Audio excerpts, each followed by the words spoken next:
Hello and welcome to Insights with me, Lynne O'Donnell.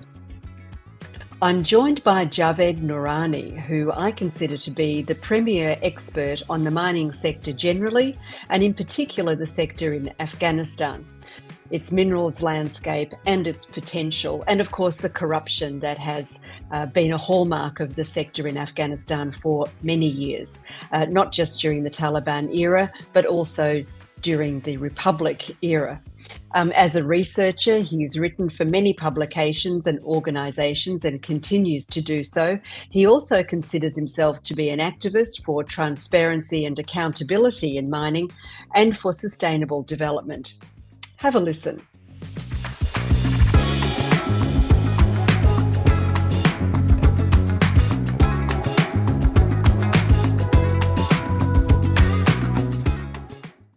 Javed, welcome and thank you for your time. You started in corruption monitoring and that led you to the mining sector. What's driven your interest in the mining and minerals sector of Afghanistan specifically and more generally? Good morning. And thank you for having me today and your time. I started as a mining researcher within Integrity Watch Afghanistan right after I finished my master's from India. And so I was the sole researcher there, and I did my research. And then after a few publications, I was repeatedly asked by the president, to join MEC, which was the anti-corruption body. And on the twice I rejected it, and the third time he kind of issued a decree without, even consulting me. So that's how it started all.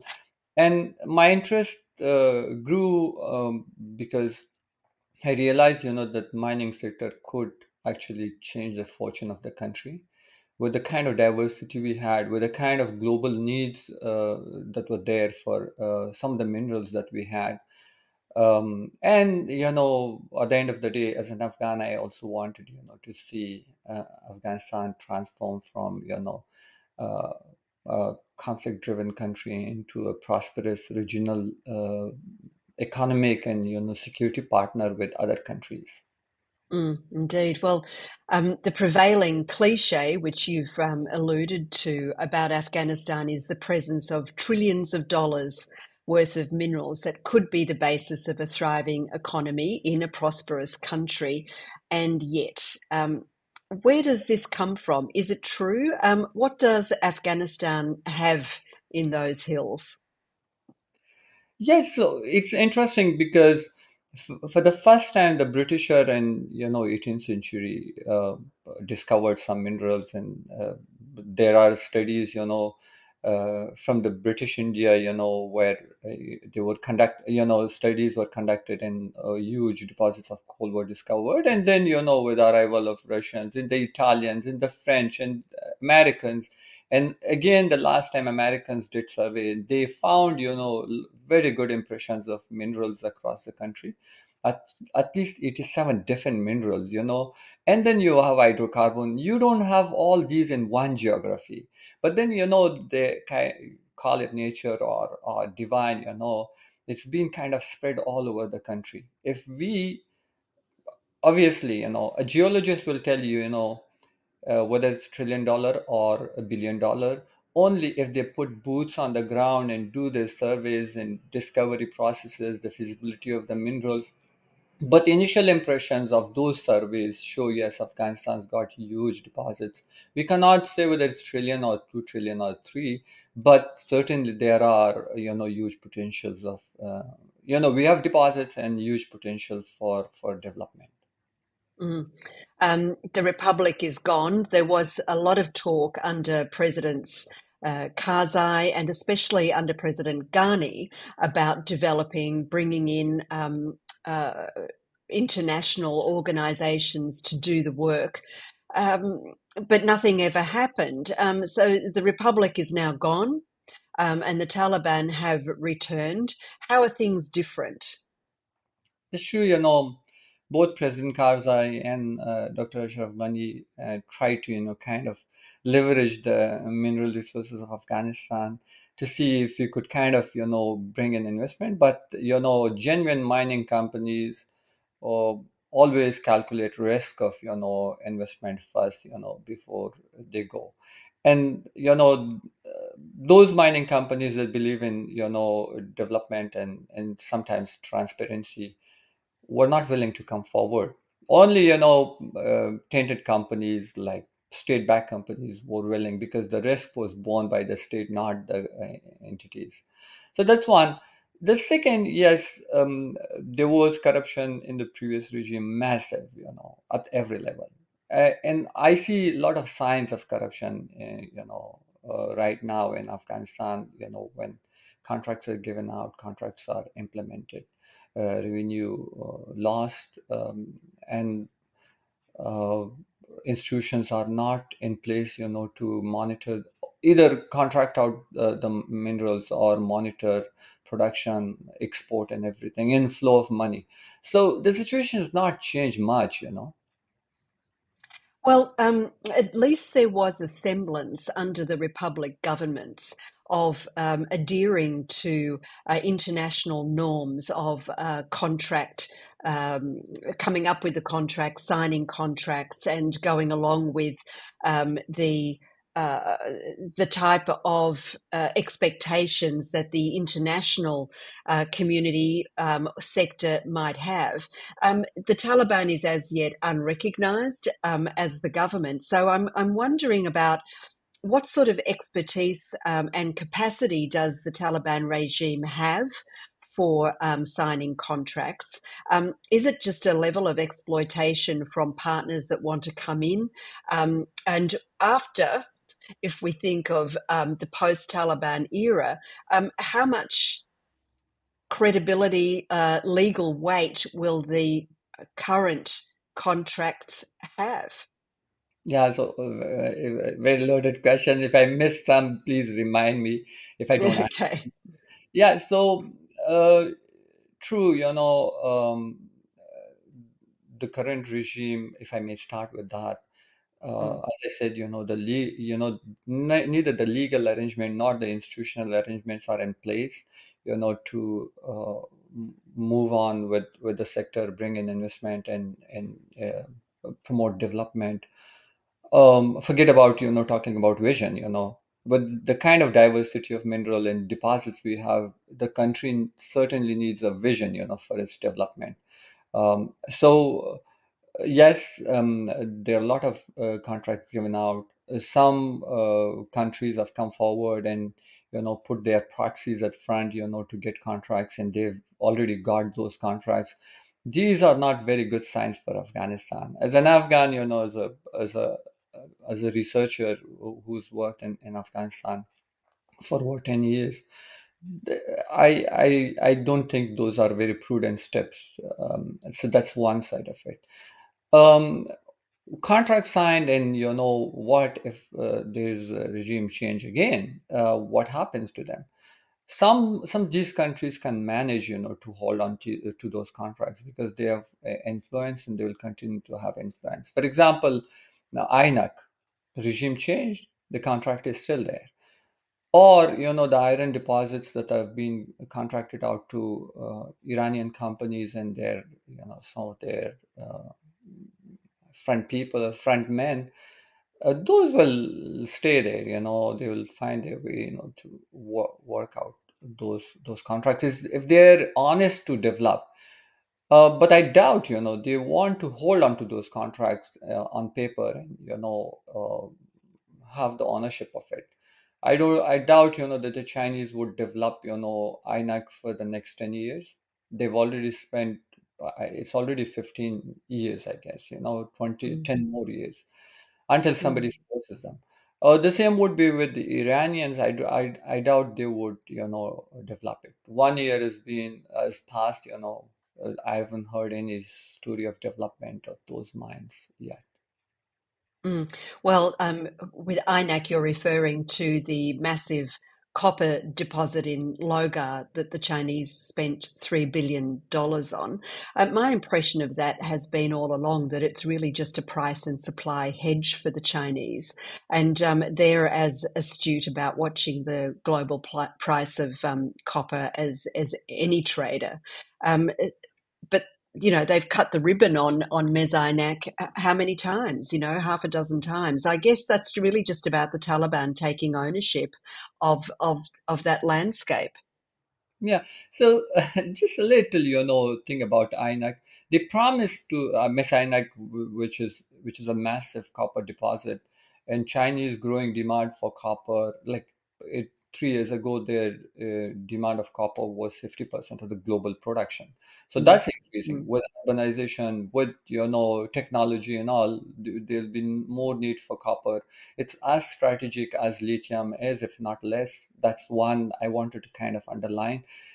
So yeah, they keep cutting ribbons, and at the same time paying to government officials to make sure that they don't reflect the situation as fit for development. mm. So yeah, that will continue, as I said. And again, yeah, they want to keep an eye or manipulate the prices in London Metal Exchange to make sure the prices are in their favor. Mm. So holding INAC is an important one with 11.3 million tons of pure copper. Yep. You get that kind of a deposit anywhere else. Yes, indeed. Well, few countries that are rich in natural resources have managed to escape the so-called resource curse. And we can look at a number of African countries as a bad example of that. I don't know that Afghanistan has really been any different, even though very little exploitation has happened. Corruption was certainly a hallmark of the failed republic across the board, not just in the mining and minerals sector. And you did a lot of original and important research. Um, the most important research, I would say, in this field. How bad was it? Uh, During the previous regime, it was really, really, really bad. To the extent the minister were unashamedly, they would not even blink about it. Go around, get bribes, meet Chinese in Dubai or, in Turkey, or meet other investors wherever they could, to bring them, take some money from them, give them data, illegally. So the level was really bad. Every MP directly or indirectly was getting some kickback from the mining sector. Some were operating big mines, with one or two exceptions. Corruption was at all levels during the Republic. Um, right now, as I said, some of the contracts that are given out, with the speed they're given out, the number that they're given out, these are not very good signs. They need to be, looked into. Who got what contract? How did he or she or get that contract? These are important. I don't know if I kind of deviated too much from your question. Do you want to kind of? Do you think I answered that?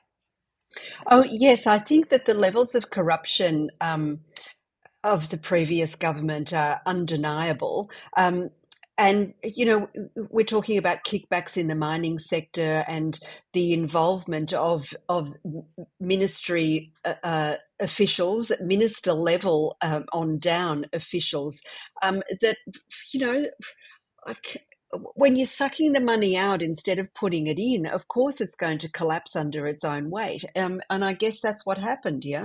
Yeah, it did. It did. Um, I've and I along with doing research and keeping some information with myself. There was some so sensitive. I considered that as my duty, to pass it on to President Ghani, thinking that he would do so much about it. Um, Mm. at times, information was lost in this channel. I talked about the minister's corruption, minister, going and appeasing Chinese. There's a huge conflict of interest. Minister getting prize, minister appointing his own people or her own people, a minister, getting her share or his share from the Northern Coal Enterprise, the minister, getting a trip financed by the Chinese. These were like so widespread, you didn't need to kind of dig in too much, to find that out. It was Mm. at that level. And I think towards the end, President Ghani kind of started, saying, let's ignore this, it's so much, probably give up on that, but it was there. It was not only President Ghani, because right next to Ghani, President Ghani, were people. We blame, within the triangle that was operating around Ghani, President Ghani, two sides of the triangle are zoomed in. Everybody talks about it. The third one was, which is Salam Rahimi and his gang. Nobody talks about that. There was massive corruption uh, on that side. Most of the guys, now, um, either they pretend that they've not been seen doing corruption. uh, it was happening, and these people were influencing President Ghani, and until the republic collapsed. They never realized the red lines, the signs of collapse coming. They thought, the you know international community will perpetually finance not their regime but their corruption as well. So Mm. suddenly they woke up to finding themselves at the airport, some hanging from a plane, some bribing ways to get into a plane, to fly out of Mm. the country. Mm. Yes, and the tragedy that surrounds that, um, and and now we have the tragedy of all of those people in denial about the role that they played in the collapse of the republic. But let's move on. China has always been the biggest potential customer and developer of Afghanistan's mineral and petrochemical resources.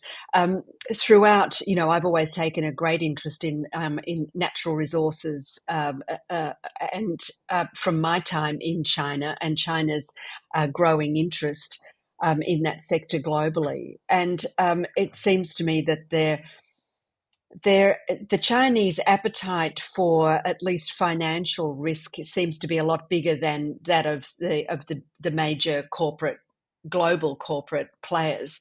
And there's a long relationship between China's government and the Taliban that would now appear to be paying off. Can you describe what's going on there?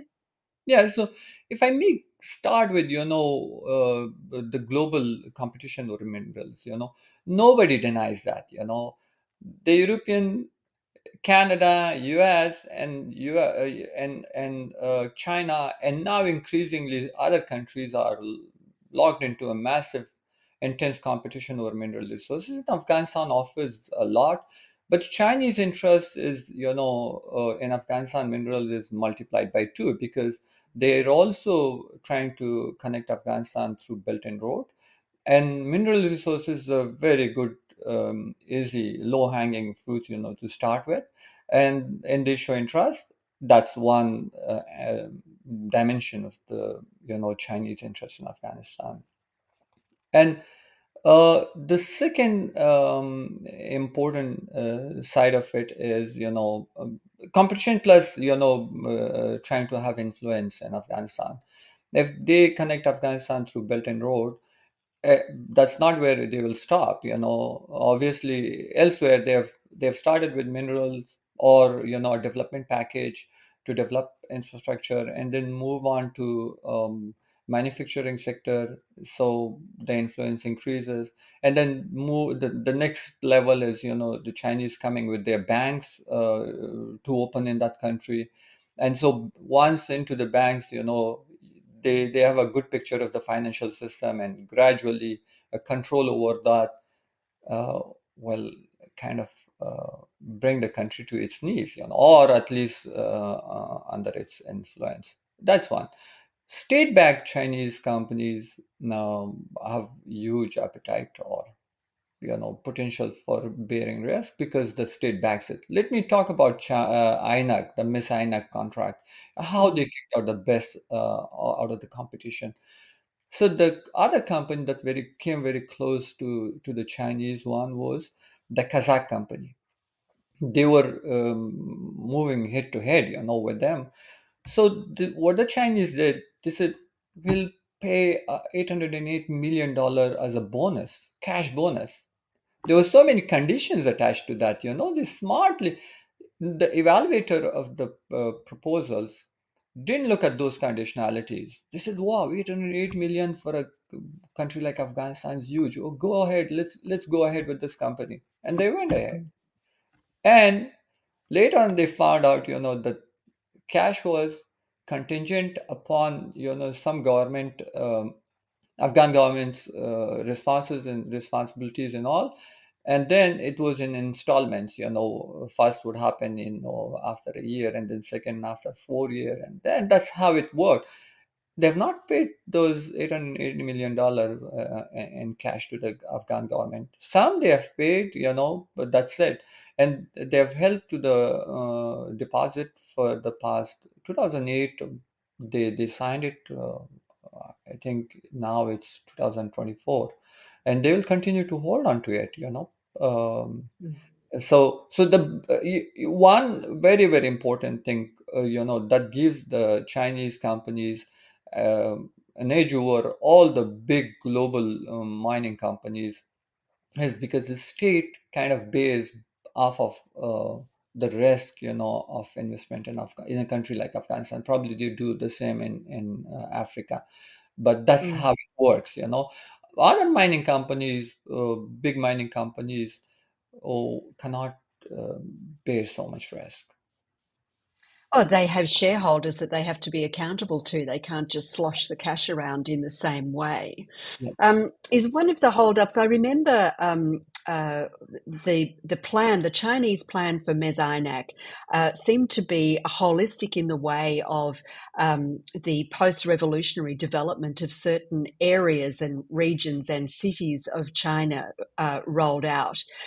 So there were promises of housing, employment, education, other infrastructure, and a railroad that would take the copper as it was developed on site up through Afghanistan and across the northern Wakhan corridor into China.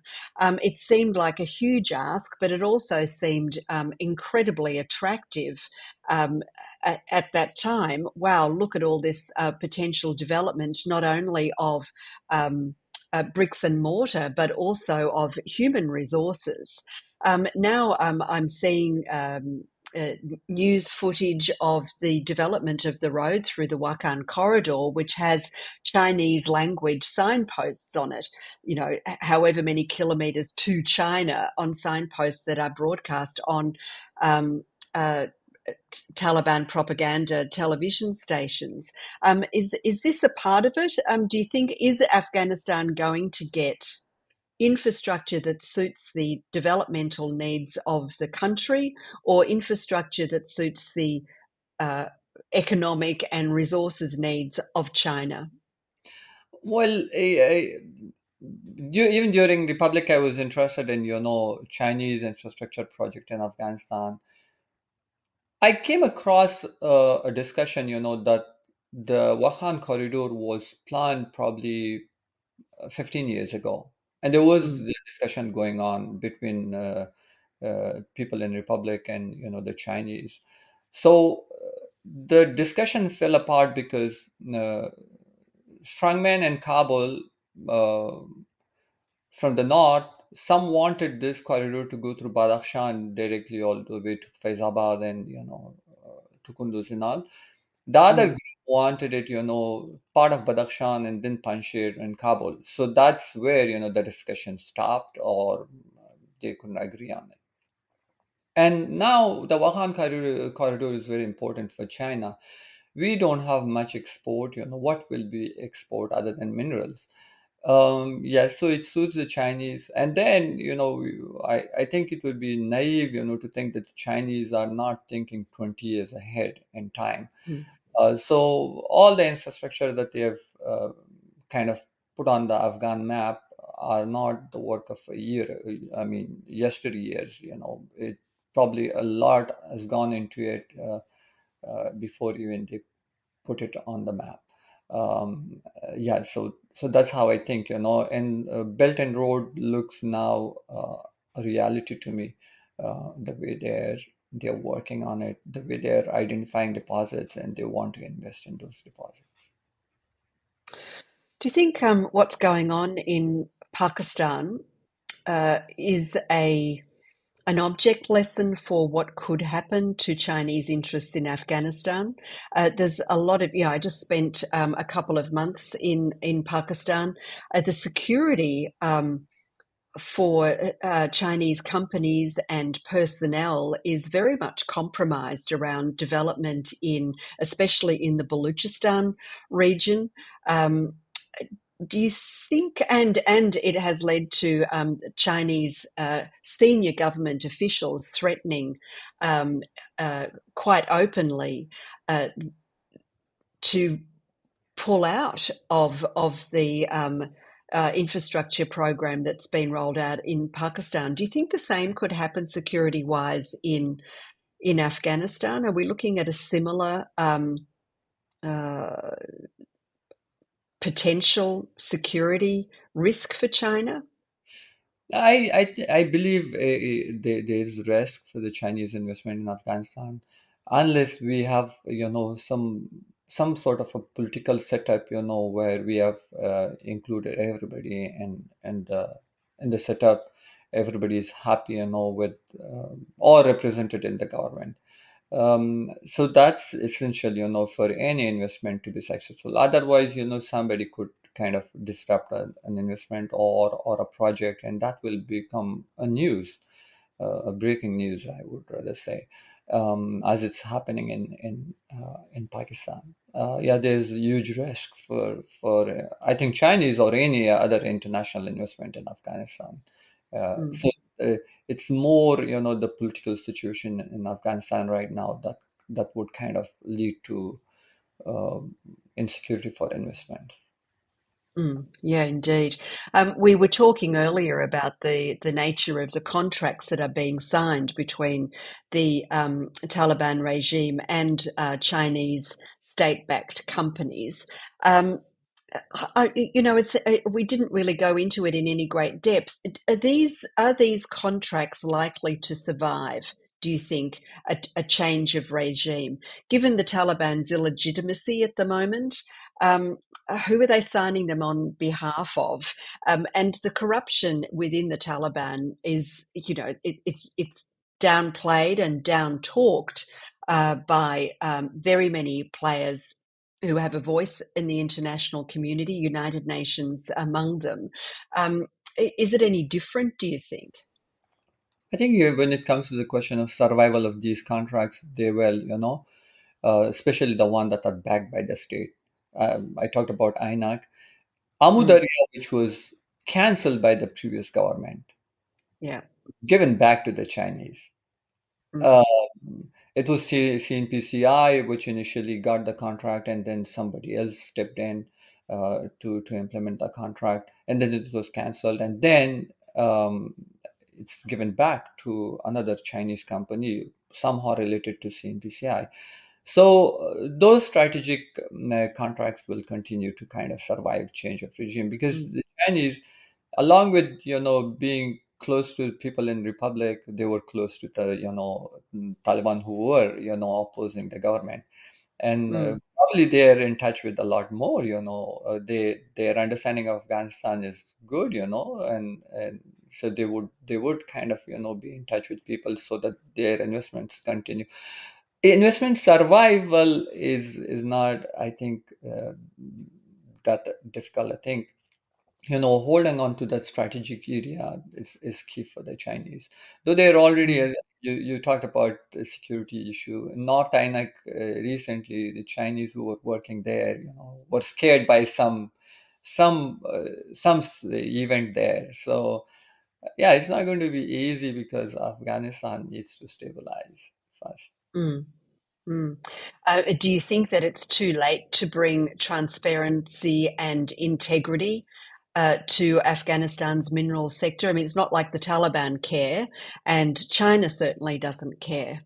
Yeah, see, when it comes to transparency and integrity, it's a political will. If there is a political will for it, there will be, And Mm. at this point, I don't see a lot. Part of this comes because as I said, the legal framework is in flux. The institutional arrangements are not good enough to manage the sector, and then probably the leadership doesn't understand how important the mining sector of Afghanistan could be to transform Afghanistan into an economy, maybe over a period of 20 years, independent economy. Those are missing. They don't get it. People in Republic didn't get it because they thought they would continue to get cash from outside, so why bother about mining sector, and why develop it? Mm. The current regime thinks it's cash cow. Let's sell as much as you can, Mm. um, but without a vision, without properly putting everything in place so that you can manage the sector. The sector, as you rightly refer to it, it could lead to resource curse. Conflict is one important side of resource curse. If we don't have the right thing in place, we could experience that situation. Yeah, indeed. Would it be better for all in that case if instead of the Chinese state, the big players like BHP, Rio Tinto, Australia's Andrew Forrest, who was always hovering around the Republic on China's behalf, if they were willing to take the risk in Afghanistan? I mean, they could even say to their shareholders, well, the UN says it's peaceful there now, so let's go on in. Would it be worth their while? And would it be good for Afghanistan? Yeah, so those big companies, some of them have signed up to the Extractive Industry Transparency Initiative. They adhere to those principles and all. They will kind of tell you what they're doing. Environment is properly managed. Community relationship is better. Revenue is properly given to the government. There's you can trace the money. So those companies coming forward would be a good sign for the country, for Afghanistan. It will boost Mm. the confidence of other investors to come to Afghanistan. So there's absolutely no doubt about it. But they will not, unless they are and their investors are assured of stable situation. And within that stability framework, the legal framework is very, very important, and business friendly environment, these are very key. Infrastructure and all those things come late. Sometimes big companies can build 25% of country's infrastructure. I'm Mm. talking in Afghanistan context, where we still lack a lot of things. um, Mm. to them, infrastructure is not a big hurdle. The legal framework, stability are important factors that they would consider before they make any investment. Yeah, and you can look at what's happened in Mongolia over the past few decades since the collapse of the Soviet Union, where the big miners did go in and explore and exploit and build the infrastructure to get the stuff out that they needed. It's an example, isn't it? Once the legal framework was trustworthy. Yeah. But speaking of Andrew Forrest, or Tiggy, as he seems to like to be known, his company Fortescue did huge deals with the Republic. So he was one international mining entrepreneur, if you like, magnate who did seem to have some faith in what he could achieve in Afghanistan. He was always described to me as a stalking horse for China anyway. Um, but those deals seemed to be very uh, monolithic, if you like. Can you describe what happened with him? I looked at the MOU that was signed, and brief analysis of it, I think it was unprecedented. Even in the Mm. history of in Mining. entire history of the subcontinent in the past 500 years, Yeah, was such a indeed. it Mm. was a contract, but one-sided. It was binding the government of Afghanistan to give over 50% of mineral rights to this particular company. The tragedy of this was the company didn't have a presence in Afghanistan, no license, no office, nothing. And this, Mm. you saw the optic, the big guys all sitting, signing a MOU, whether the company being present in Afghanistan. And then, I think people at president level and vice president level, they talked about this as a very strategic one. And because the company agreed to develop other critical infrastructure in the country, telling the public, what were those infrastructure, how the company would do it. And then one of the president went on saying, this is not the end, we'll give the rest of the minerals as well. This Mm. is the time, Mm. the government had already signed over 1,000 contracts. It was confusion all over the places. Um, and as I say, as I said, there was no presence of the company. Uh, there was no the company was not legally bound, to execute that, but the government was supposed to provide everything. So I can imagine that maybe about $100 million was exchanged, between people who, on behalf of the republic, promoted that company at that point in time. And for the company, that was a very bad deal. I'm sure somebody knew that this going to, if somebody unpack it, that will reflect so bad on the company to agree to getting off of the country without even committing a cent. How do you do that in public? I mean, a cent in public. I'm sure a lot happened, in the back. And the minister ended up with his family in Australia after the collapse of the government. Could have been one assurance given to the minister. Now he's every second day, despite the fact that he's a migrant like me, in Australia, every second day he has a dinner in a posh restaurant in Australia. So you get that, those signs. Yeah. Mm. Well, it wasn't just the minister. I mean, who was also educated at the expense of that company. I think it was also family and relatives of much more senior officials in the final government. There was a lot under the table, I think, for an extraordinary deal that eventually collapsed. Yes. But hey ho, where is it now? But moving on to what is going on now, you've recently written a couple of very interesting and detailed papers describing the involvement in the sector of people at the highest levels of the Taliban regime and their associates. I'm talking here of the Supreme Leader and Emir Haibatullah Akhundzada and one of his close cohorts and funders, Haji Bashir Noorzai, a convicted drugs trafficker who was serving a life sentence in the United States until a year ago, when he was swapped for an American hostage who was being held by the Haqqani network. There's an awful lot going on there. Can you talk about in detail about what the situation is that prevails and the involvement now of the emir and the Ahaji in the minerals sector? Thank you so much. So I will kind of give you open two windows at the same time to kind of also draw a comparison between the people in the previous regime and how people at the president level were kind of manipulated to give contracts out with the current one. I don't know how deep is the Amir involved in it, because right now he's heading a country that's still chaotic. Probably his priorities maybe kind of elsewhere, but people close to him probably are, trying to, make use of their connections to benefit from it.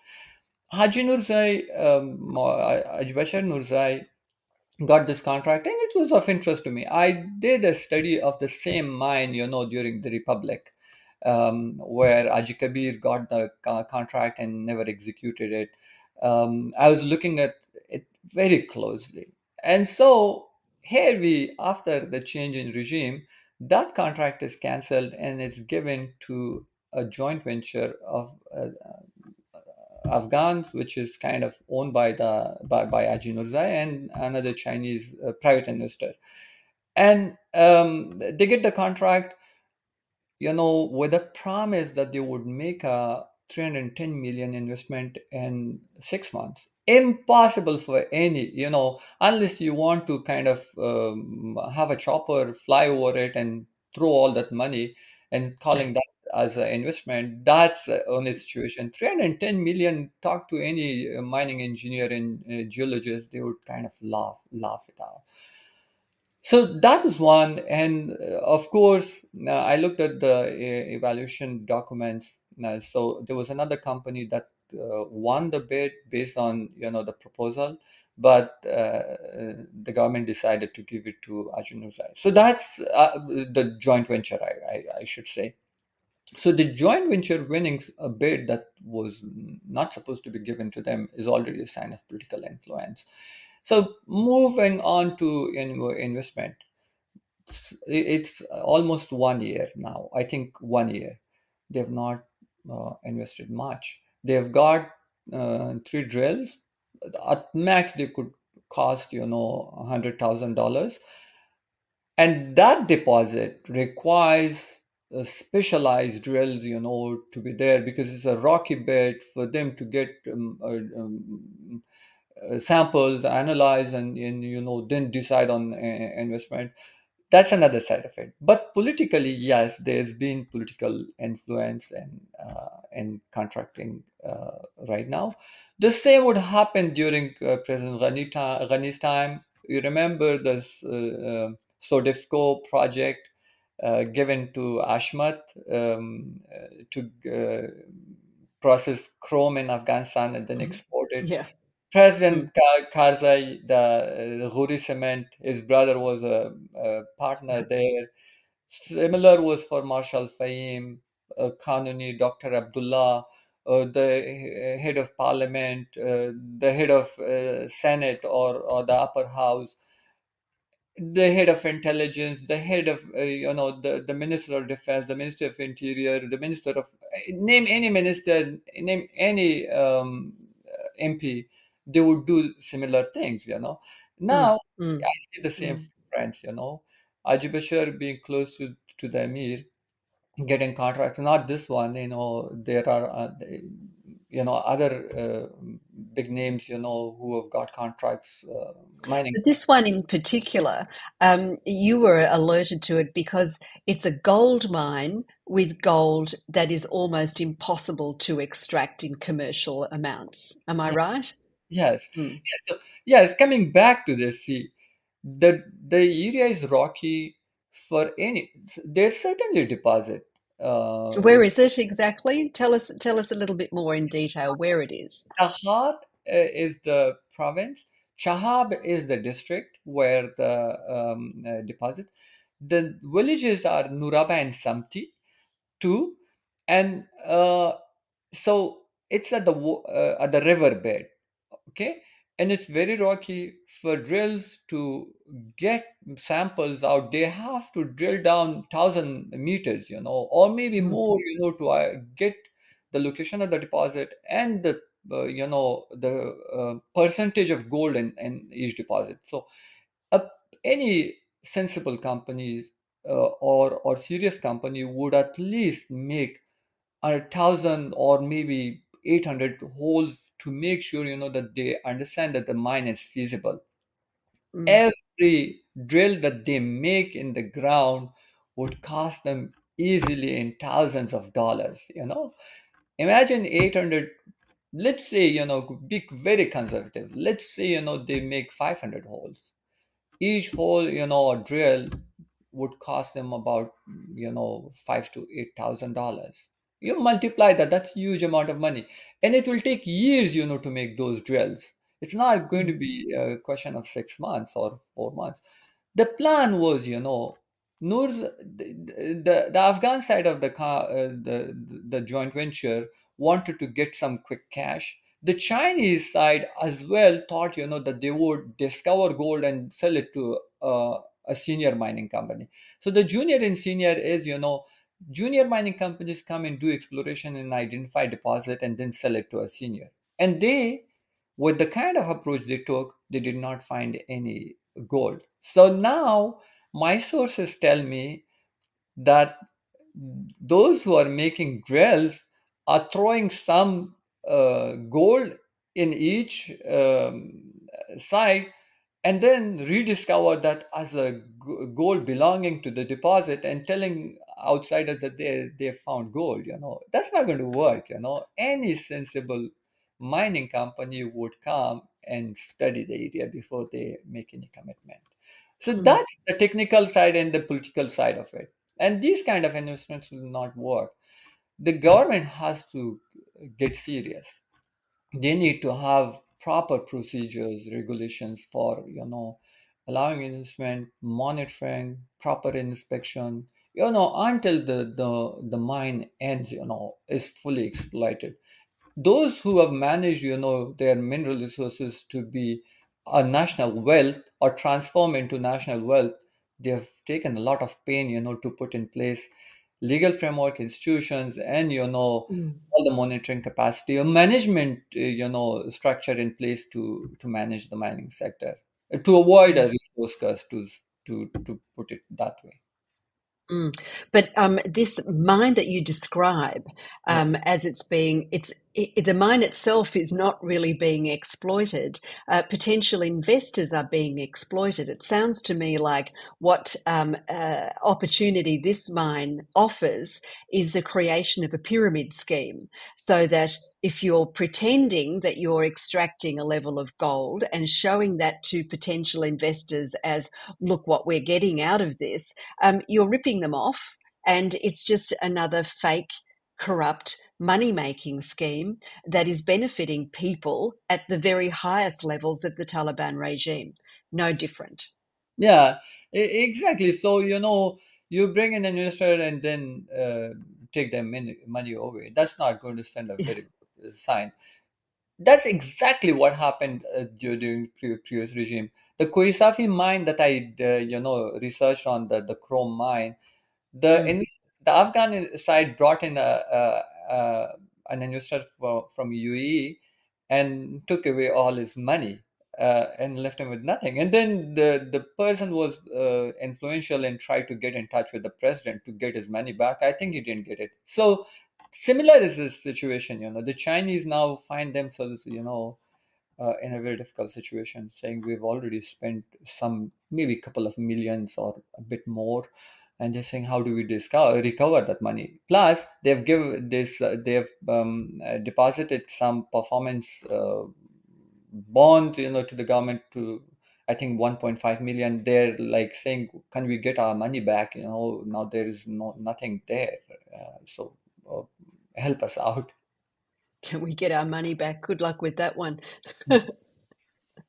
Well, Javed, thank you so much for your time. I've really enjoyed talking to you about a sector that I have long had a very profound interest in. Starting from when I was in China as a specialist commodities reporter for Reuters, and so I was able to bring that knowledge of how the Chinese functioned in that sector to Afghanistan, and I have found it incredibly interesting and educative. And meeting you and being able to talk to you about it has been a privilege and a joy. So I thank you very much for your time today, for sharing your knowledge with us, and I wish you the best of luck. Thank you so much. Thank you for your time and, reflecting Afghanistan still as an important place in the media. Thank you so much. Bye, Javed. Bye. That was Javed Noorani, a researcher who's specialised for many years in the minerals and mining sector of Afghanistan and beyond. He talked about corruption in the sector that often brings with it the so-called resources curse and the differences between the Republic then and the Taliban regime now. And of course, what China is bringing to the party. I hope you enjoyed our discussion. That's all for now. I'm Lynne O'Donnell. Bye-bye.